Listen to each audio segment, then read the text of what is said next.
Shri Ganesha, please be kind and merciful and forgiving that you manifest within ourselves. Let all these hypocritical things, all these conditionings, and all these wrong ideas we have had, or the wrong life we have had, just disappear like thin air. Let the beautiful moonlight of your soothing qualities of innocence be manifested through us. Shri Mataji. Good morning, everyone. Thank you for being with us again. It's always lovely to start the day with you all. Today we're going to say some mantras and a prayer for our Swadhisthana. We'll listen to a piece on the three Granthis, and that will be followed by a Shri Mahakali talk. But first, let's collectively bow down in front of Shri Mataji, raise our Kundalini, and put ourselves into Bandhan.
त्वमेव साक्षात् श्री महालक्ष्मी महासरस्वती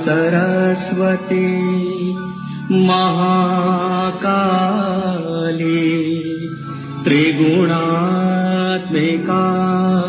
कुण्डलिनी साक्षात् श्री आदिशक्ति माताजी श्री निर्मला देव्यै नमो नमः। ॐ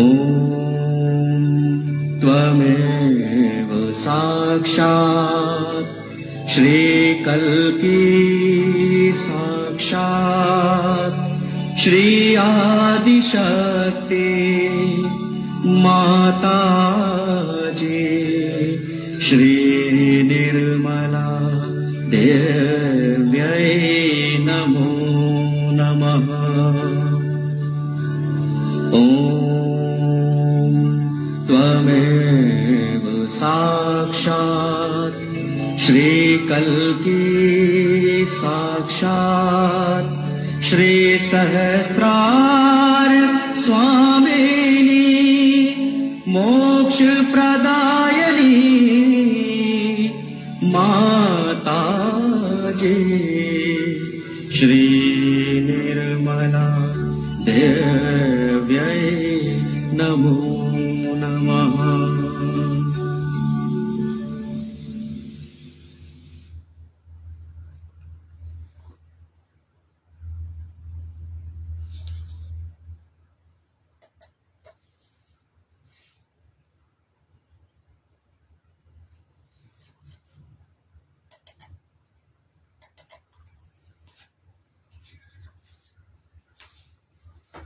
So as we started out with Shri Ganesha's mantra this morning first, we'll start off with a mantra to Shri Nimala Vidya Sakshat.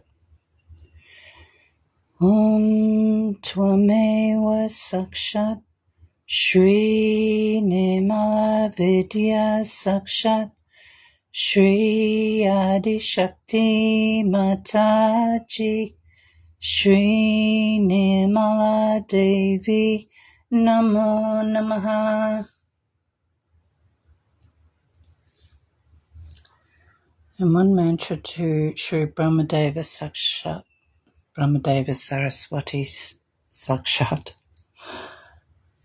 Om Tvameva Sakshat Shri Brahmadeva Saraswati Sakshat Shri Adi Shakti Mataji Shri Nirmala Devi Namo Namaha.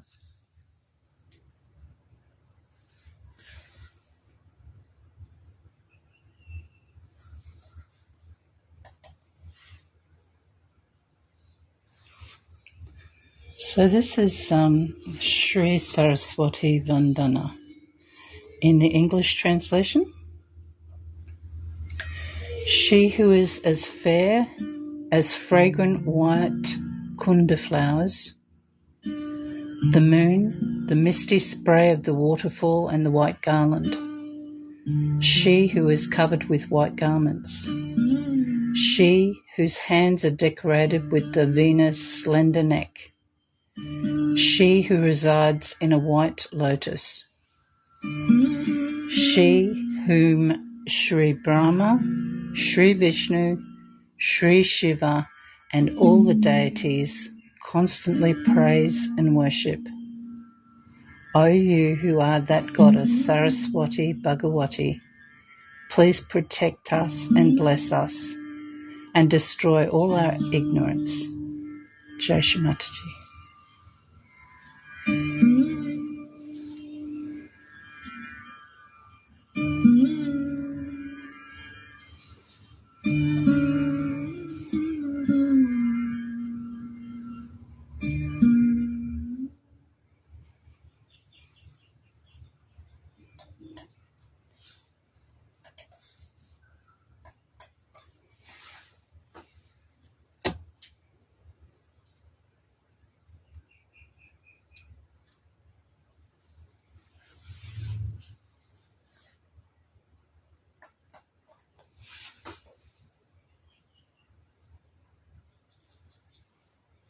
There are 3 granthis, means the knots. The Brahma Granthi, the Vishnu Granthi and the Rudra Granthi.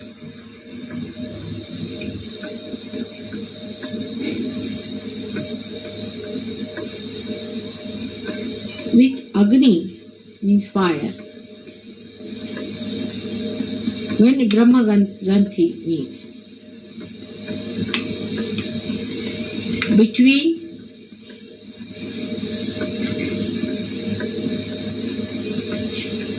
the Kundalini,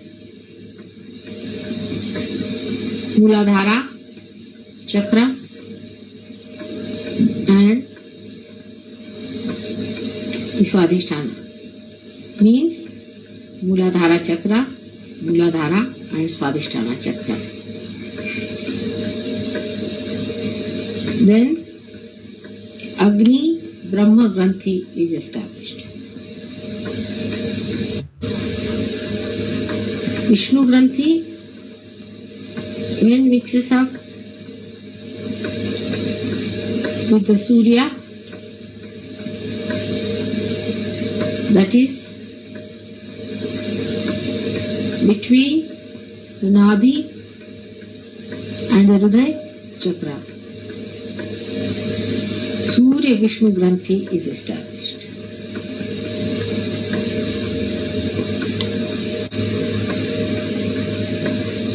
When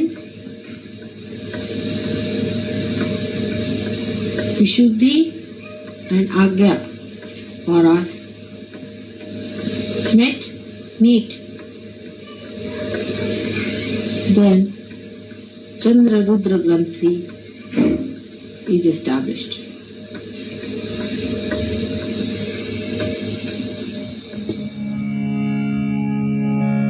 Brahma Granthi, the first knot, is created by our attention, becoming entangled with matter and materialism. It starts from Muladhara, moves up the left channel and creates the superego. By its action, we lose sight of the Spirit. To overcome it, we should put our attention on the Spirit and not on worldly matters.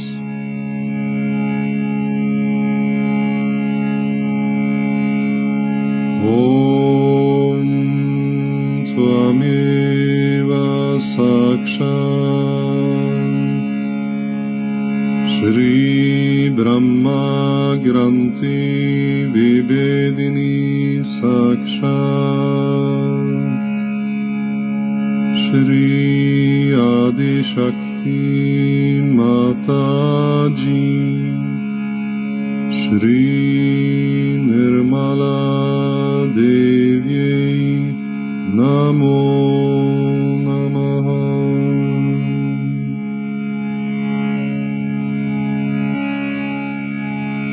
Vishnu Granti, the second knot, is the one by which we think that we can do something and achieve something in this world. The more we think and strive and live with our ambitions, the more its action moves up the right side and creates the ego. Human beings cannot break the second knot. Only God can do it. So here we must respect ourselves and surrender ourselves to God. Om Tvameva Sakshat Shri Vishnu Granti Vibedini Sakshat Shri Adi Shakti Mataji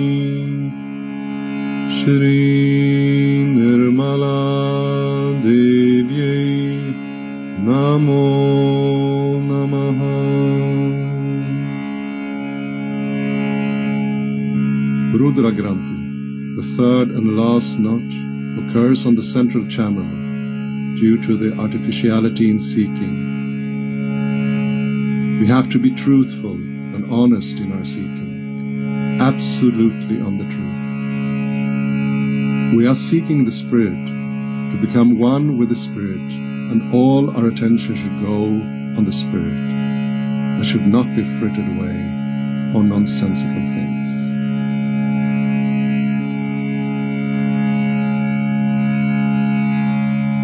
Om Tvameva Sakshat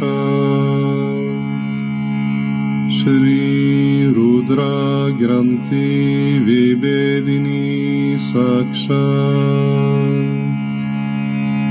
Shri Adi Shakti Mataji Shri Nirmala Devyai Namo Namaha.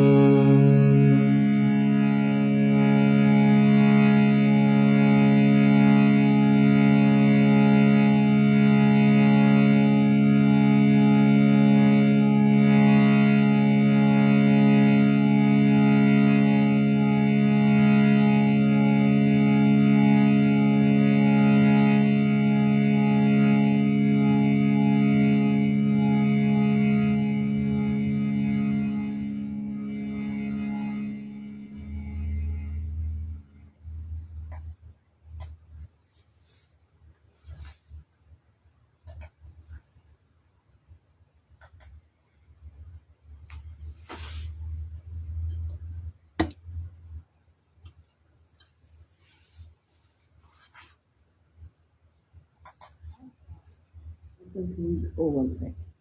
I think hungry is worse. Now, if you look at yourself, the second desire that comes to you is that everyone should love you. This comes because that makes you a good person. You know that everybody likes goodness. So people try to be good to others, nice to others, say 100 times thank you, do all kinds of things to please others. By pleasing others, they think others will like us very much. But then it develops again out of bounds. And then all the time you try to please others so that you become absolutely slavish. You become so artificial that people can make out that it's nothing natural if this gentleman is just trying to please us. Now with that, the pleasing behind is some sort of an advantage out of it. If you please another one with a detached mind, not expecting anything that should be done for you or that could be achieved through that pleasing, it's very pure pleasing and is very good. That makes you really righteous and good. But supposing you try to please others only just to take advantage of that person, then you develop hypocrisy. Hypocrisy of the worst type.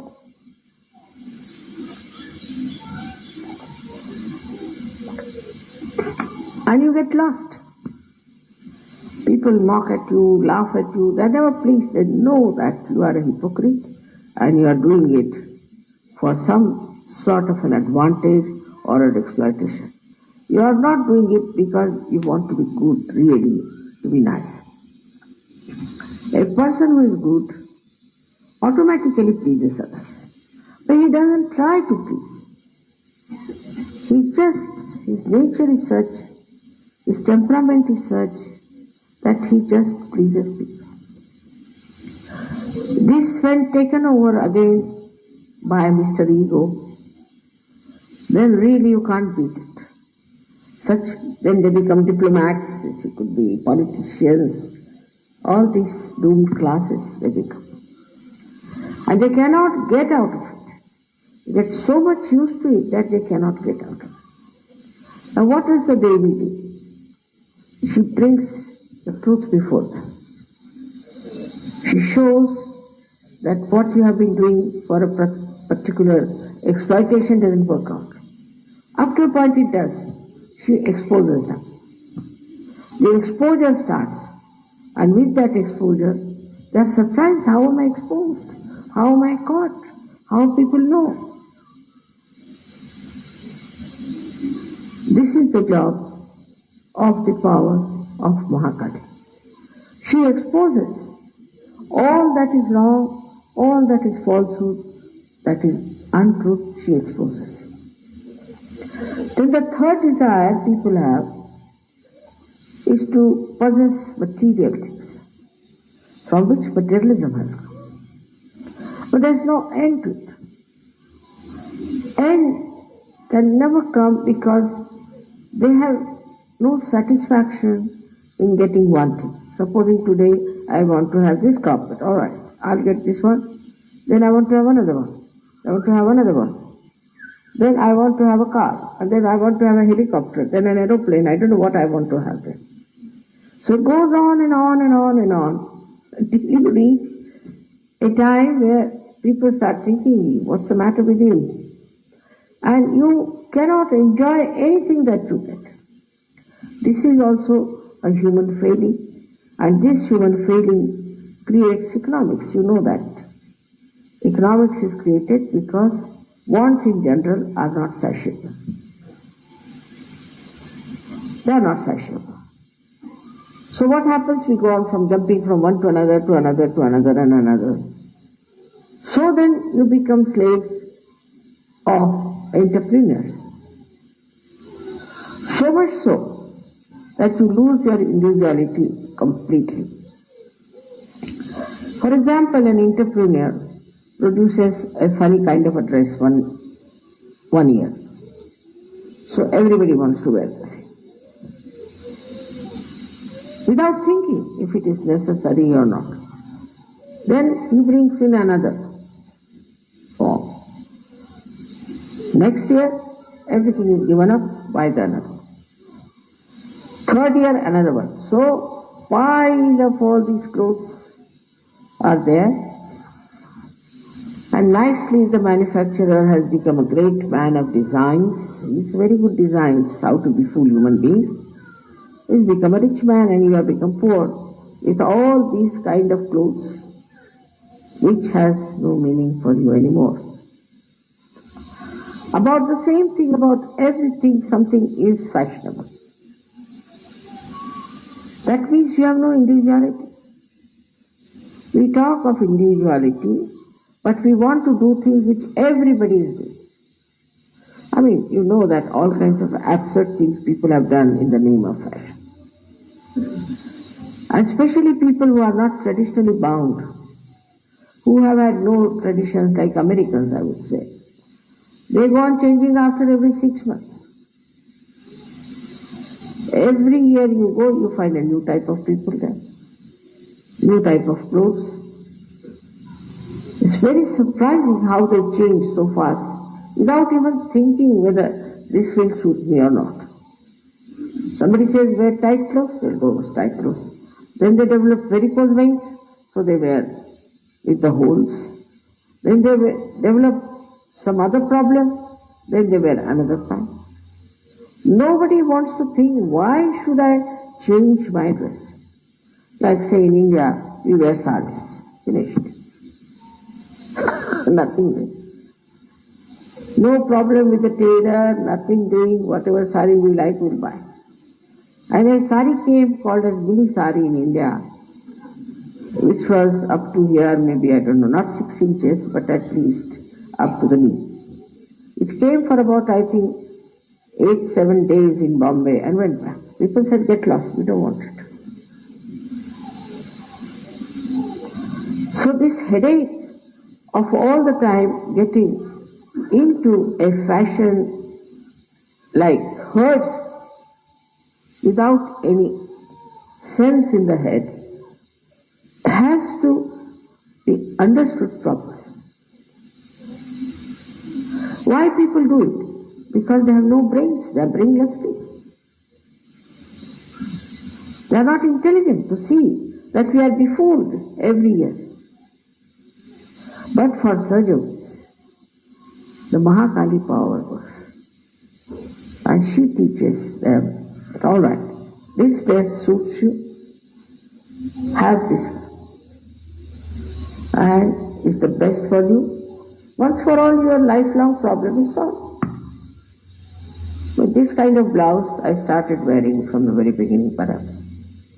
And I've been wearing it, and now I find everybody wears the same stuff. Why to waste your energy in changing every day this blouse, starting from here to here to here, then going back again like this? It's such a waste of energy, such a waste of cloth. And we make ourselves so cheap running with this race of reducing the sleeves, reducing this, reducing that, or increasing. It's all a desire to impress people that we are very up to date. Who wants to know? Who wants to find out that you are up to date or not? And we have no courage to keep to our own dress that we have purchased. Why to waste so much money? We never even think.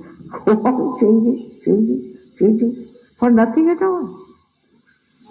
So this desire is there to impress others with our outside things. So many things like dress there are which we try to impress. Now, hairstyle. I read an article, they said that these hairstyles are responsible for many divorces. I was wondering, how can it be hairstyles be responsible for divorces? Because they had made a survey. A man had liked a hairstyle of his fiancée, and then she changed her hairstyle to divorced her. And the other way around. But it is so cheap way of disposing of such a deep relationship of husband and wife.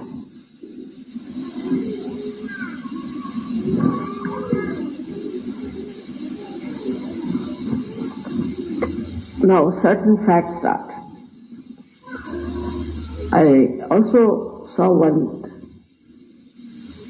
documentary about a lady who said that it was in one of the advertisements, something sort of a thing appeared that your leg should be of this shape and what you should. So poor thing spent so much time, energy, ran up and down to make the legs. I mean, what is the importance of these legs except for walking? So she went to make the shape like that. If she used to measure, it would be always something missing here or there. Then many people joined. They had a class for it. And a group joined to make legs like that. And ultimately they found out that that leg was made out of wood. And they spent so much money, so much energy to make legs like that. For what? What is the purpose? If anybody says, you run like this, they start running. They say, jump like this, they start jumping. Why? Have we gone all nuts in our heads that we should accept whatever one says, we start doing that? What is the purpose? So this kind of stupidity comes in our heads. When we start using our ego, with the ego, a person becomes absolutely stupid. Because he'll say, what's wrong? What's wrong if I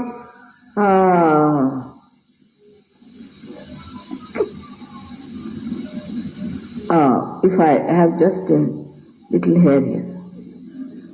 What's wrong if I just try to wear a very short dress here? What's wrong? The wrong is, why are you wearing? Why don't you ask a question? Why are you wearing? If you ask a question to yourself, why do I have this kind of hairstyle? Why do I do like this? It is really difficult to tell people to do right things, but wrong things people take to like that. For example, I told everyone that you put oil, if not every day, just before bath, lot of oil in your head and wash. Now I find many people getting bald. But they didn't put the oil, what can I do about it? But such a simple thing they would. Such a simple thing they would not do. That you need something for your nourishment. But they will do something which is absurd, nonsensical, without even thinking what is going to harm us. Here the Mahakali, what does she do? She punishes you. Your body is punished. If you wear very tight clothes, you develop problems of your legs. If you wear holey pants, then you get cramps. Anything you do abnormal, you have to pay for it. First you have to pay for doing it, and then you have to pay for it physically. So many things can be avoided if we just have a simple life, decide once for all that I will have this kind of dress for this lifetime, finished.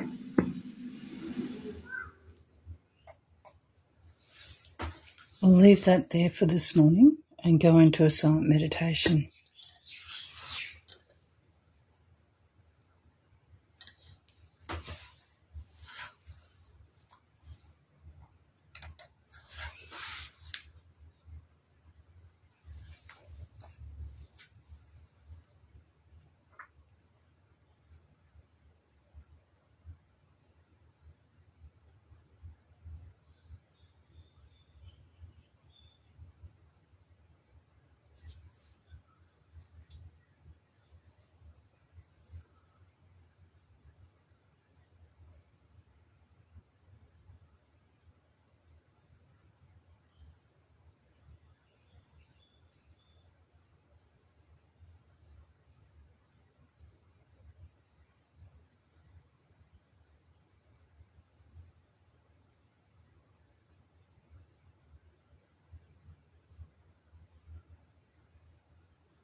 Jai Shri Mataji.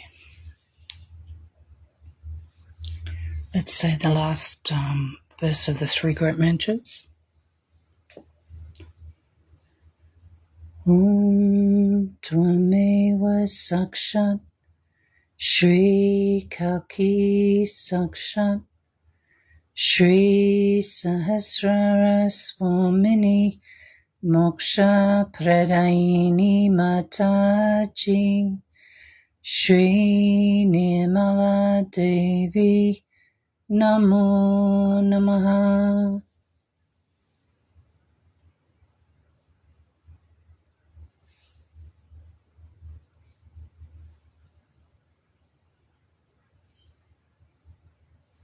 Thank you so much for joining us this morning, sharing your beautiful vibrations. When you're ready to finish up your meditation, please bow down in front of Shri Mataji, raise your kundalini and put yourself into Bandhan. Have an absolutely wonderful day ahead, everybody. Jai Shri Mataji.